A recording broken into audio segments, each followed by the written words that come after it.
Hi guys, and welcome back to the channel. As always, I do appreciate you stopping by, spending some time with me during my watchmaking endeavours. And this video's endeavours are this lovely little Sekonda ladies wristwatch. Now I chose this one simply for the size.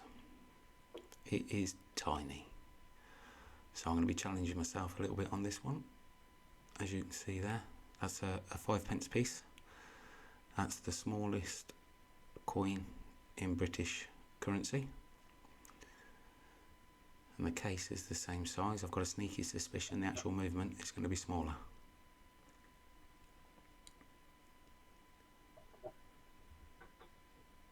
I don't know what you know about Sekonda, but I know very little.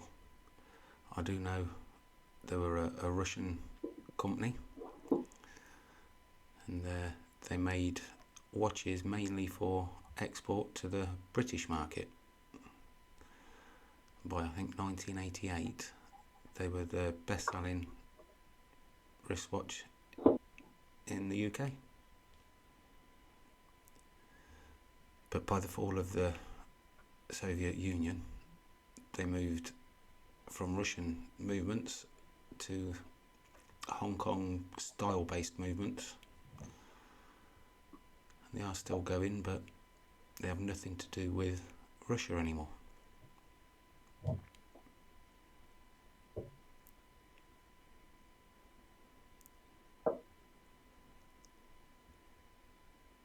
What we're just going to do is take off this front bezel.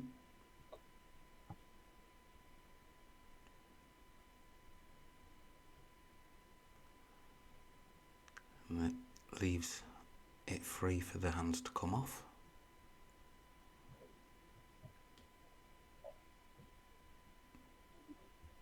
What I am going to do is I'm just going to protect the dial with this little bit of plastic.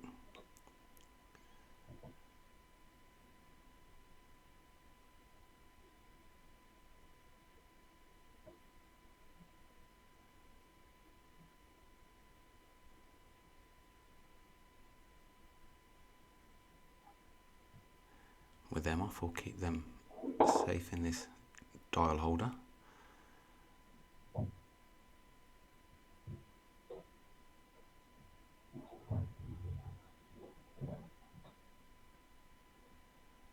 With the hands off, we can look at about getting it out of the case.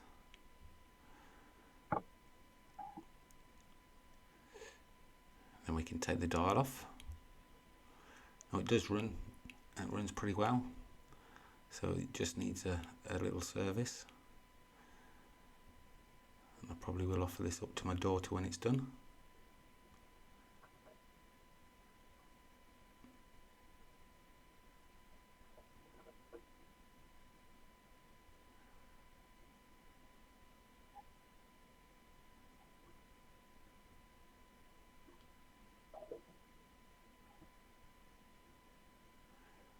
Take the cannon pinion off while we're on this side. There we go. My sneaking suspicion is true. Oh, that's it, sitting on top of that 5 pence piece. Really is tiny.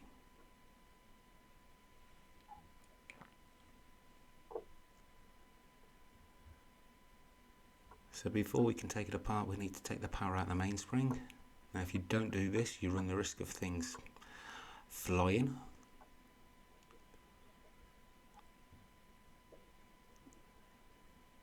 And then with the power out, we can take the balance off.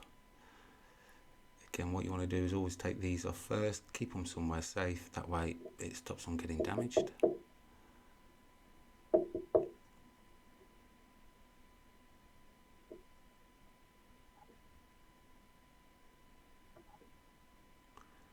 And this one has this little shim in between the balance and the base plate. Again, I don't know why. The only thing I can think is they've made a few million of each, realised they don't quite fit, and that was the solution. I'm just going to take out the pallet forks now.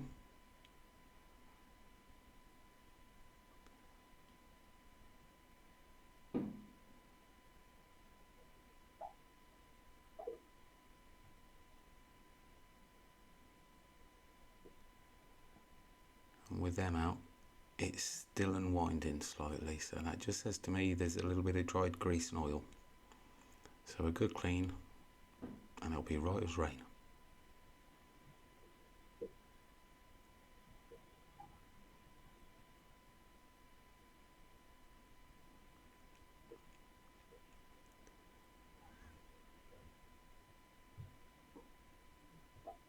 Next to come out are all of the click spring components, which is the actual click and then the click spring and the screw that holds them all together.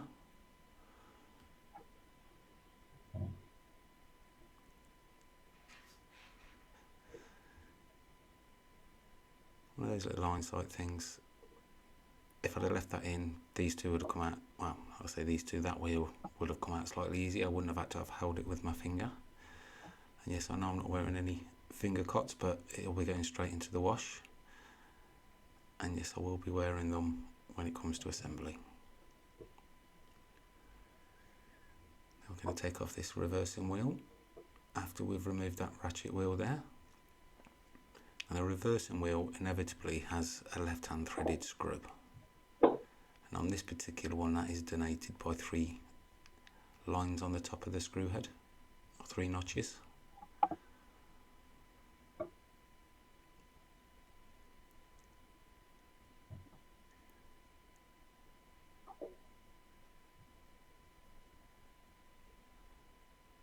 What I'm doing now is I'm just inspecting, just making sure things run freely, and then there's no play in the barrel arbor bridge, which there isn't. That's all good.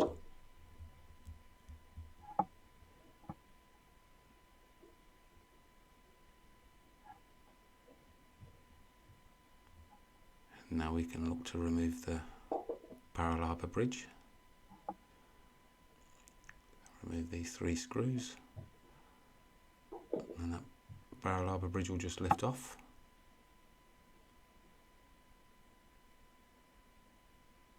Again, just have a quick inspect, make sure everything looks good.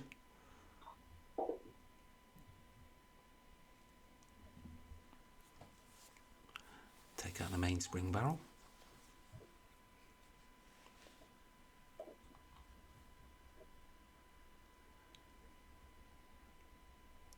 Now with the barrel arbor bridge off, we can take off the trainer wheels bridge.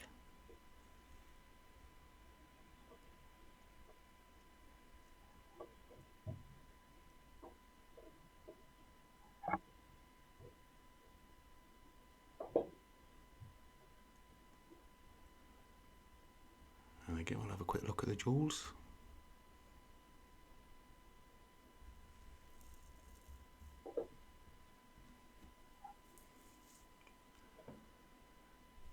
Take out the trainer wheels now.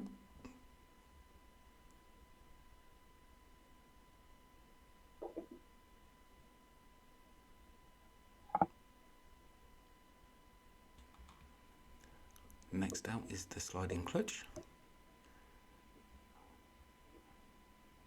This is when you pull out the winding stem, that's what allows you to set the time, move the hands, and then when you push it in to wind the actual watch up.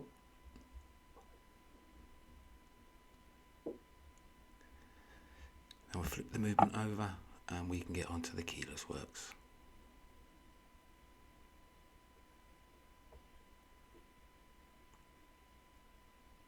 Again, that name is from the throwback days of pocket watches, when you used to have to carry a key to wind and set your watch. When they invented that, it made it keyless, and the name was stuck. Now pay attention to that little spring I've taken out there, because when it comes to reassembly, I do forget it sits under that mushroom bit. So for quite a while you'll see it sat on the top, but I do correct it.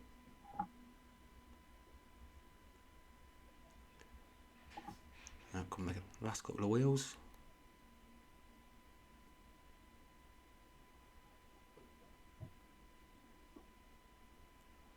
Then we can remove the yoke and the yoke spring, and I try and use a bit of pegwood with some Rodico on it to stop it doing that, flying away.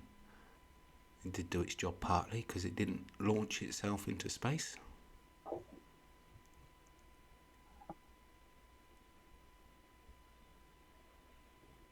And this yoke has got a pin in it which looks to have a screw head, but there is no thread or anything like that on it.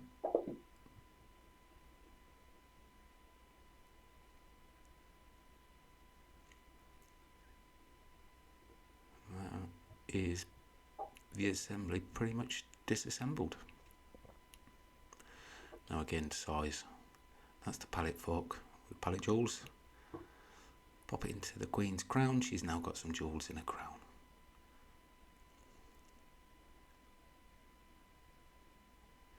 And the screws, can you see that one by her nose there? Almost fits in between her lips.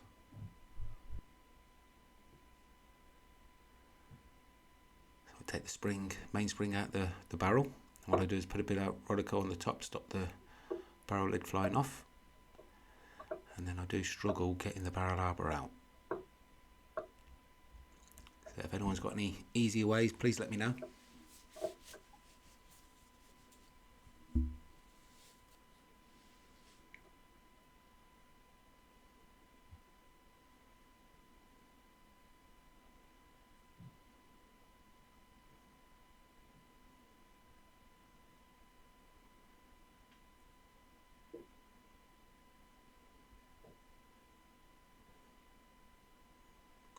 Being so small, everything is quite fiddly.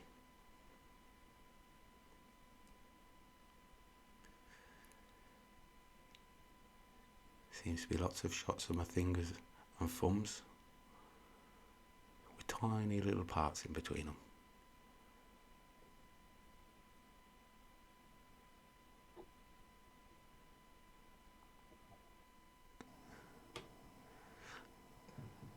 And then what I am going to do, I'm going to clean all of the pivots on the wheels, and what I'm going to use is something called eave stick and put that in a pin vise. Do that with each of the pivots, and then once I've done that, I'm going to bag out the jewel holes.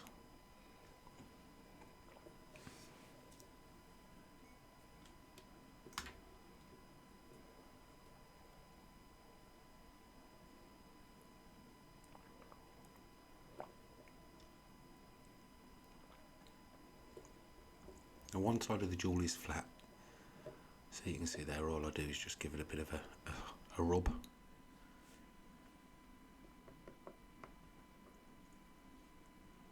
And then on the other side where it is recessed, it will go in the hole and get twiddled. Do the same for the trainer wheels bridge. Now that little recess is where the oil sits.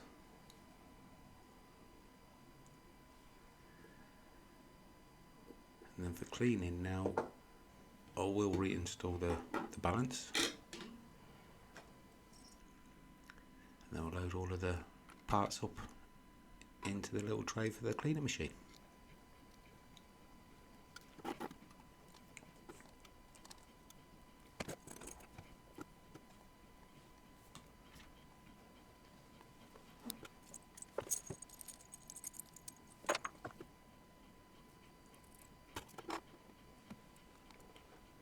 Some of the really small parts I'll put into those baskets.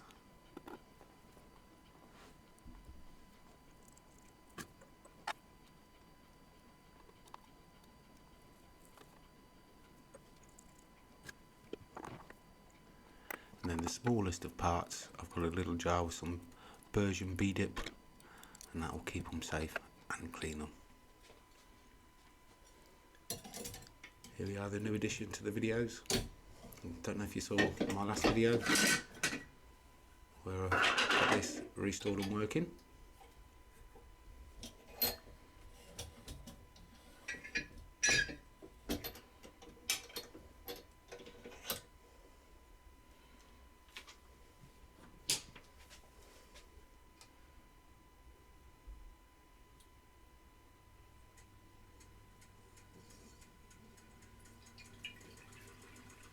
That first jar is the cleaning solution, that's the naphtha.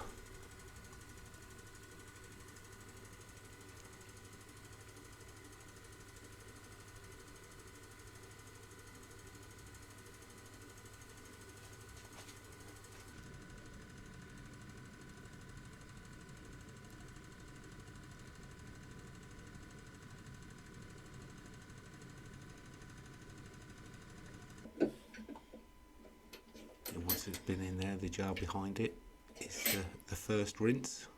So it's got some deionised water and detergent, if you like, in there. Not your normal detergent. And then once it's been in there, raise it out, give it a spin, get rid of the excess liquid.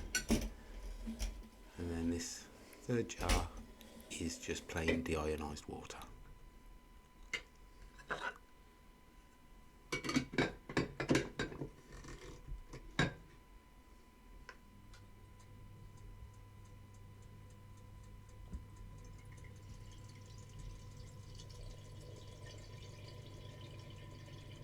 Then the same process, once it's been in there, it's been rinsed, it'll come out, get spun, get rid of the excess water, and then the final process is the drying process, where it goes into that black jar, which I didn't film because you can't see anything.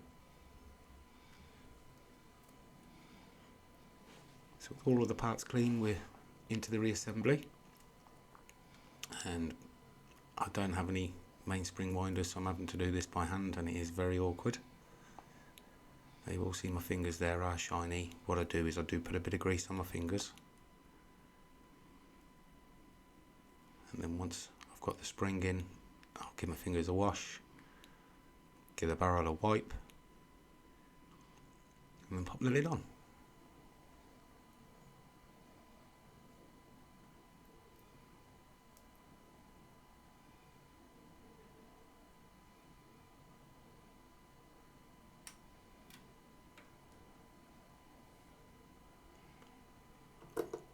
I have this little trick for getting the barrel arbor back into the mainspring, and it works lovely.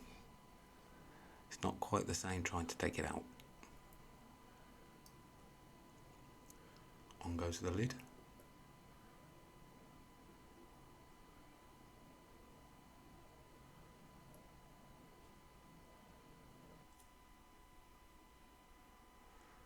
Again, I'm still fixated on the size. A euro, a penny, a 5p piece, and then that's the watch movement base. It is really tiny.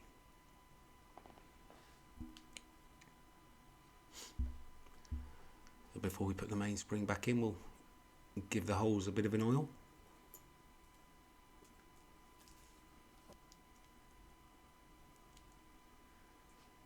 And this is the little push rod for the stem release. I probably don't need oil on there, but it's now a habit, and I usually like to get that in early, otherwise you tend to find you miss it. And then we can start with a train of wheels, starting with the fifth wheel, the escape wheel, and then the fourth wheel.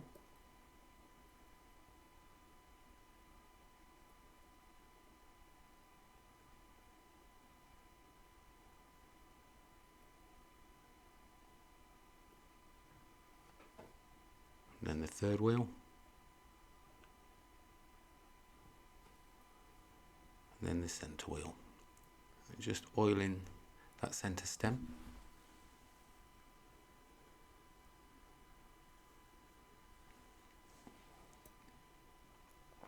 So that centre wheel is the fourth wheel, and the fifth wheel is the mainspring.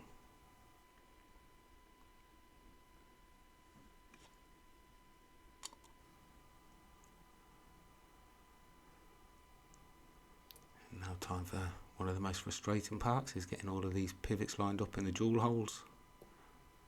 Sometimes they can just fall straight in, and then other times you can be mucking around with them. I mean, this particular one, this is how long it kind of took me, so you'll see this one wasn't so bad. I've had them where I've been at it for 40 minutes and had to go and have a coffee.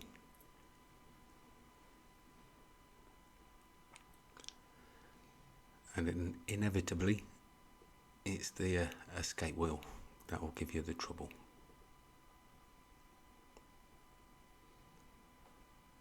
And another bit of advice doing this, if you've got any removable jewels that you've taken off, i.e.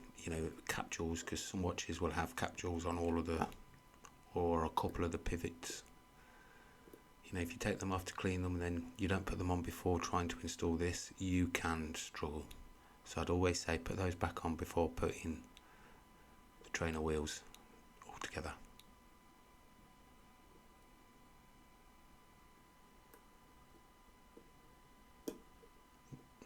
There we go, that's just fell into place. It always worries me a little bit when it's a bit violent like that, because you do run the risk of breaking things, but this time we've been lucky.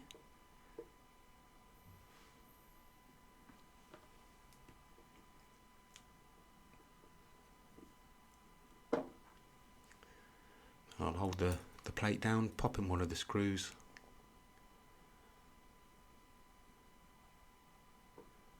The purpose of holding the plate down is to make sure nothing moves. If you let go of everything, move away, get a screw, you might not see if you've knocked something. So at least that way you're conscious of you're keeping it down.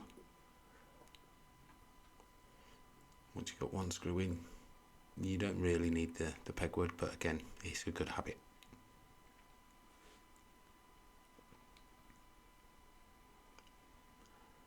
Now we're on to the barrel arbor bridge.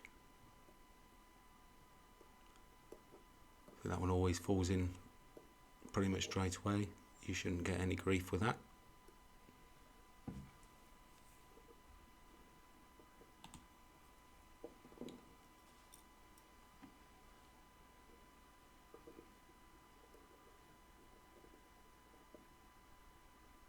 Get the screws into the barrel arbor bridge. We'll add a little bit of oil onto the top of the barrel arbor, and then we can look at getting the click spring back in.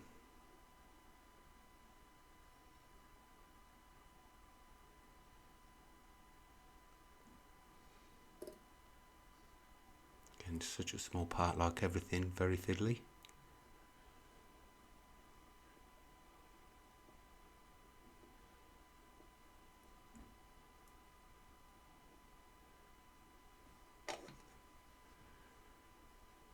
And once the spring's in place, we can get the actual click in.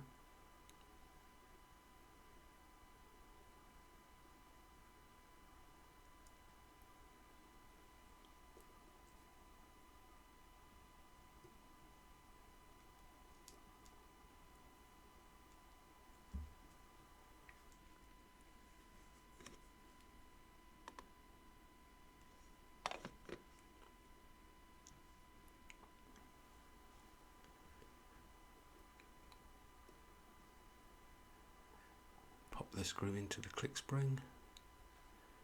Now you see me putting things into and taking things out of a little dish with a clear lid, and that is just a dust cover. So it's more important once things have been washed, it just stops any dust and hairs and things like that getting onto it.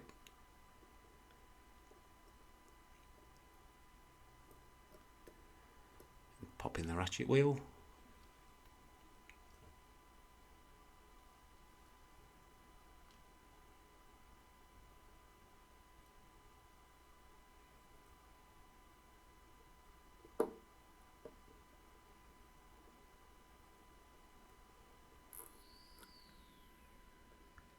That noise you can hear is the trainer wheel bridge turning as I do that screw up.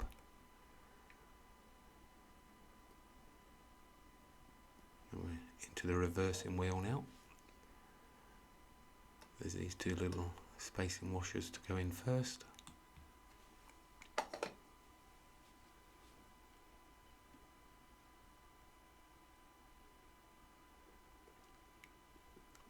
That's the second washer or spacer.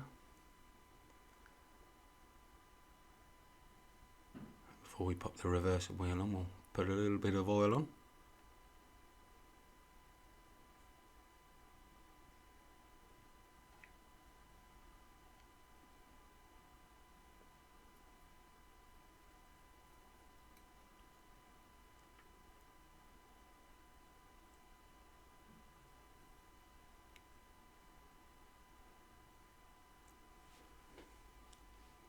that's the reversing screw, the one with those 3 notches on the top.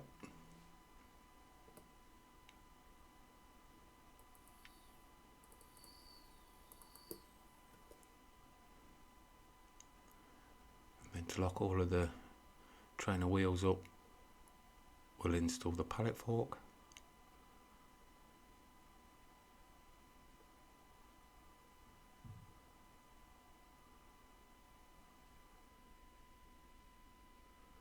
Pallet fork cock. Anything with 1 screw is a cock. That's not being rude.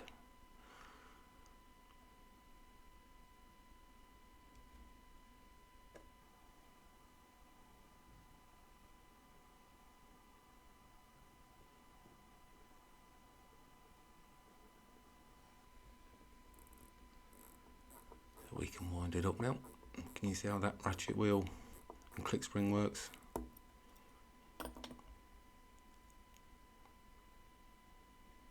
Just flick the pallet forks over, back and forth like this, and they're moving as they should be. Time to turn it over and we can start on the keyless works.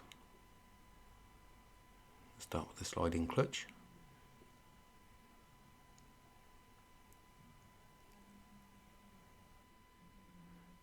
Bit of blue grease on.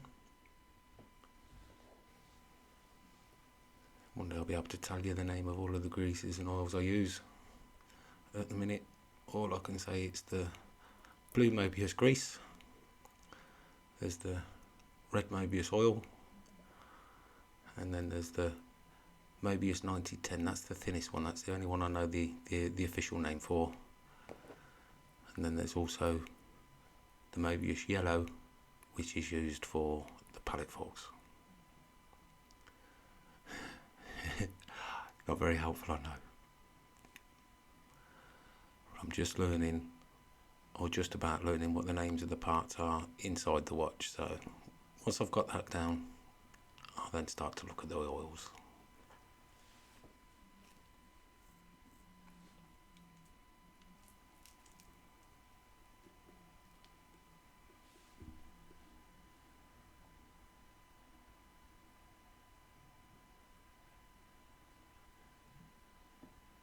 And this is that spring I was saying to keep your eye on.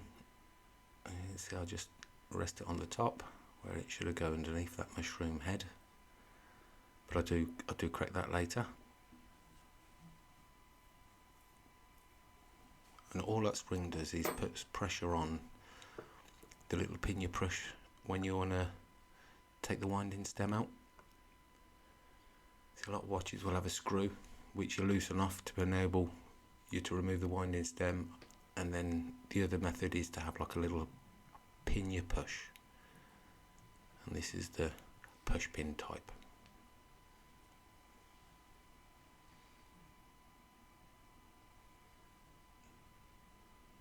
When I'm adding oil to the poles where the wheels, the intermediate wheel goes.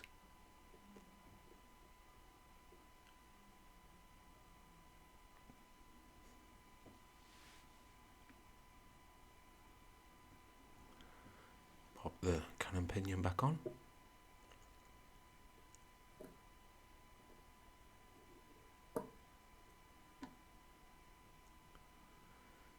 And then we can look to oil some of these jewels. They're going to sit below some of the wheels for the minute hand. Should remove any excess.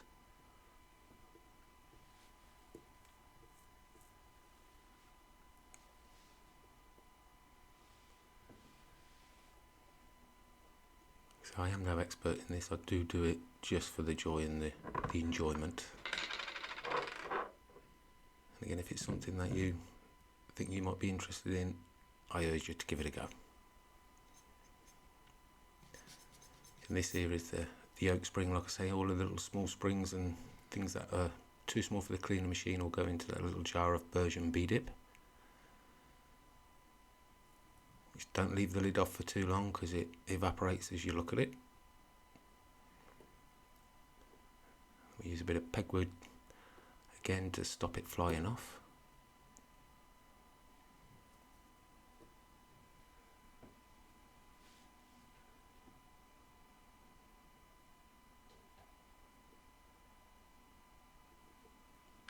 Finally, the set and lever spring can go in. And the way I like to install these is I'll get them in place, put the screws in and gently tighten them down. Not all of the way, just to stop it moving and coming out. And then I will locate, there's a little pin that you'll see shortly. I locate that in the hole and then you can tighten everything down fully.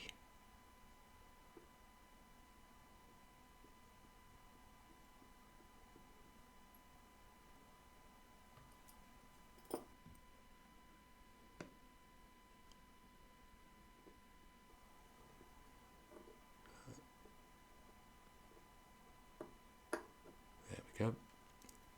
That's it seated in that pin, so now I can do it down fully.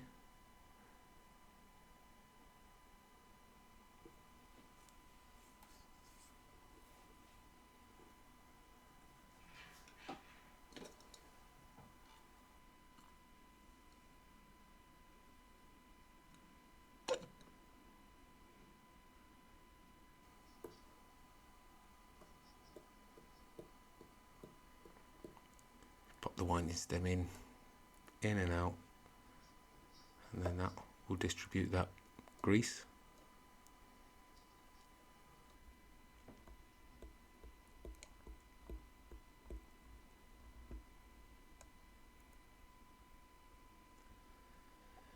Then we can oil the pallet forks, or the jewels even.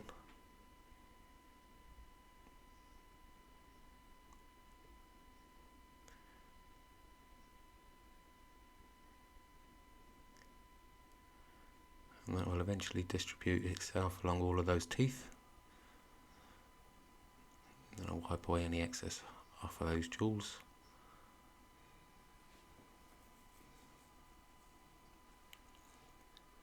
Put that little shim in.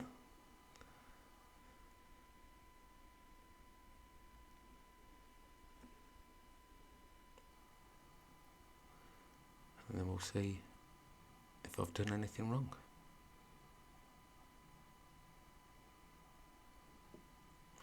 And if I haven't, it should fire up.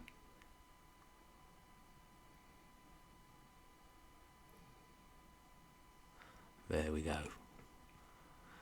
It's what every watchmaker likes to see.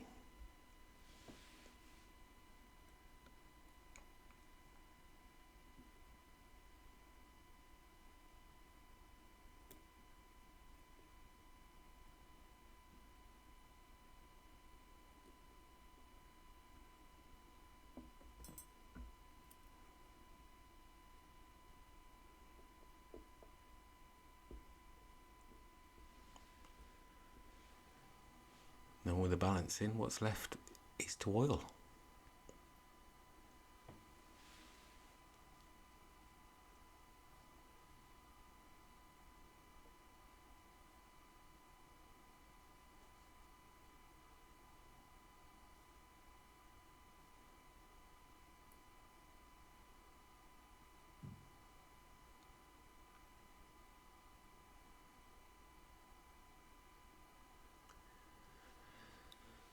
I can't stress enough, when you are oiling, the smallest amounts.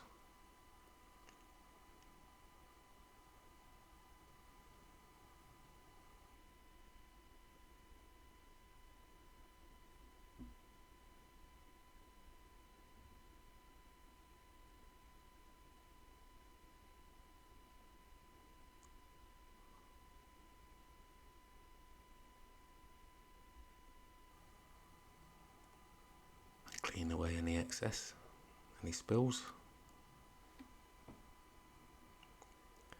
And then we can move on to the balance cap jewels.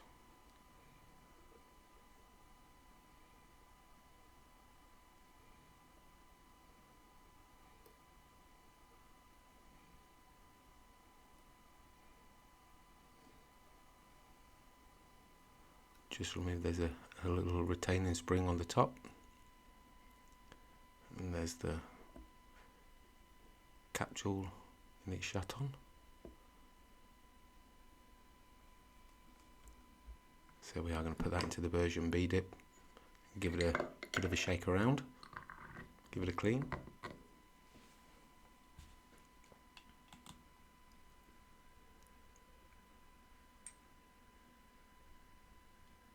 Now, depending on how dirty these little capsules are, sometimes you might have to give them a bit of a rubbing on the top with some pegwood.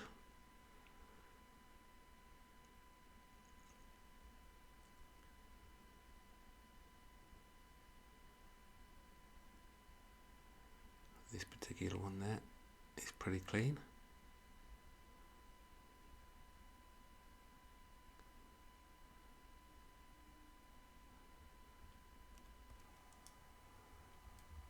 Time to add a bit of oil. This is what I mean by tiny amounts. So you can get an idea as to how small that little stone is. And you are just looking to put this very small blob in the centre of it.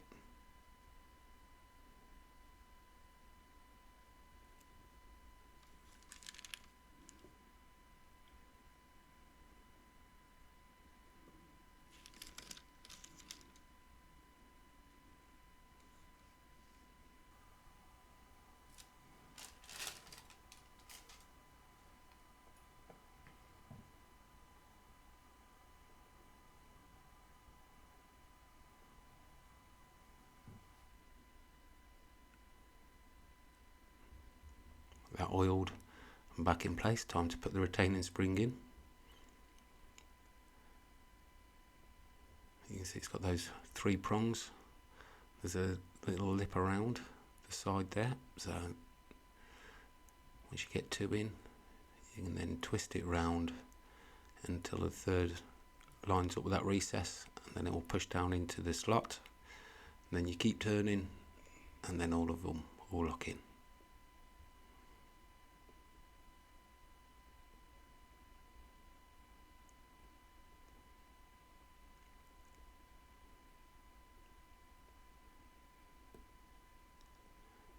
Just like so.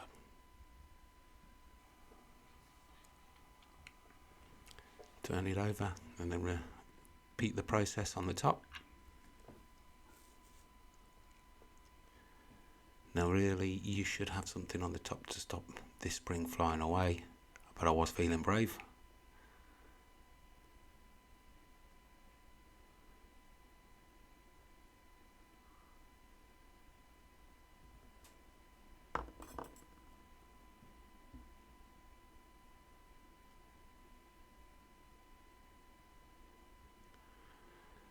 I'm being so careful around here because just below that is the hairspring, the most delicate part.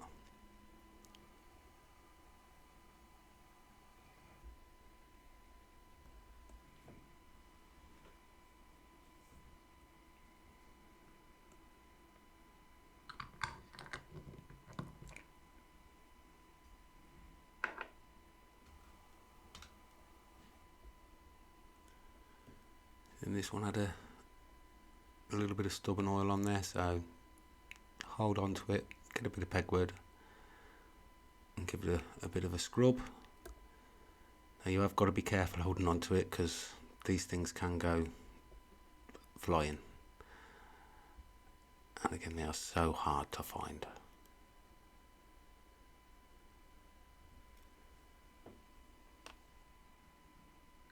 At least with metal parts you've got half a chance with a magnet. But all you can do with the jewels really is to get a bright light and hope it glistens and catches your eye.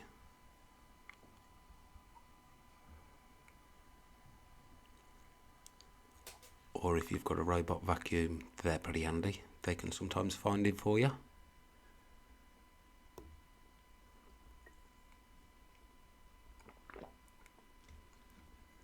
What I would say is empty the robot hoover out first before getting it in your watchmaking room, and then when it's finished get your magnifying glass out and have a look at his contents.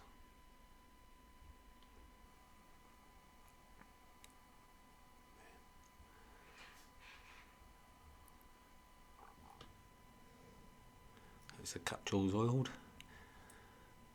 We can get the dial back on, and what I'm just doing is I'm loosening off the dial feet screws. I always do those up when it goes through the cleaner machine. Either do them up or take them out.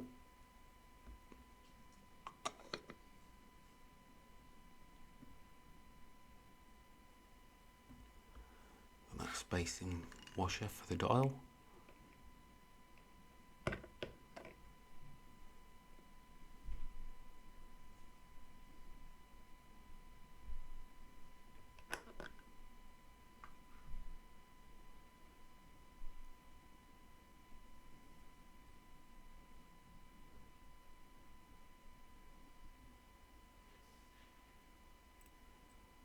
I really do need to get some plastic or wooden tweezers for the dials.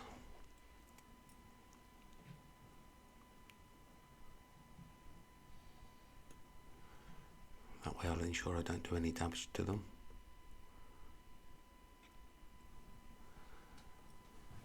With the dial on, we can do the screws up and now get the hands on.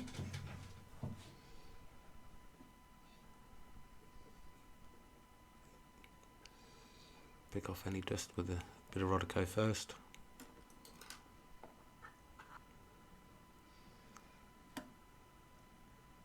And then this watch having no date function, you can put, the hand on anywhere.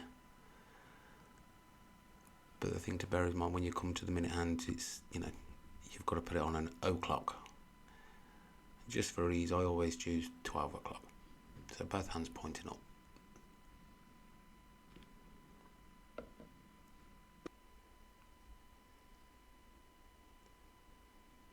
If it did have a date on it, it would be slightly different, but it's easier to show you that than to try and explain. So the next video does have a date just feature.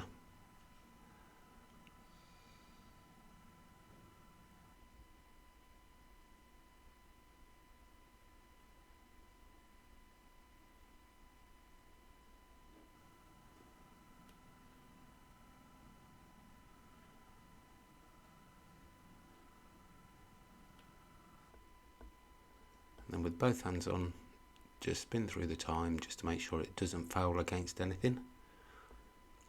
The hands don't foul against any of the numbers and they don't foul against each other.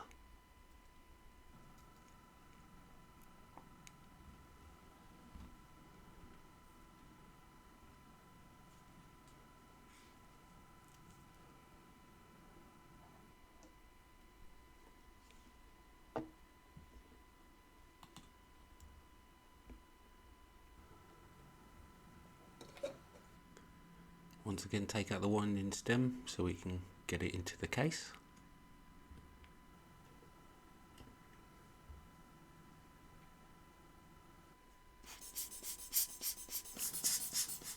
Blow any dust particles out the way.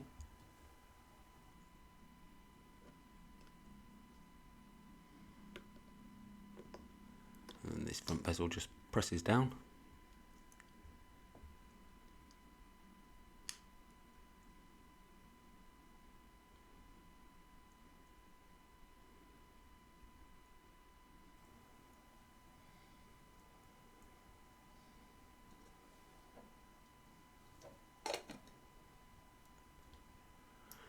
Back in goes the winding stem.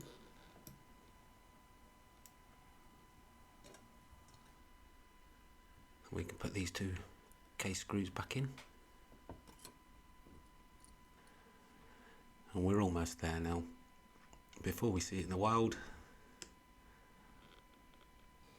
all that's left to do is put that last screw on, put the case back on, and then get a strap on it. I hope you've enjoyed watching my endeavours. Please, I urge you, if you're interested, give it a go. And I hope to see you on the next one. Once again, thank you guys. have a wonderful Christmas and a happy New Year, and I will see you on the next one.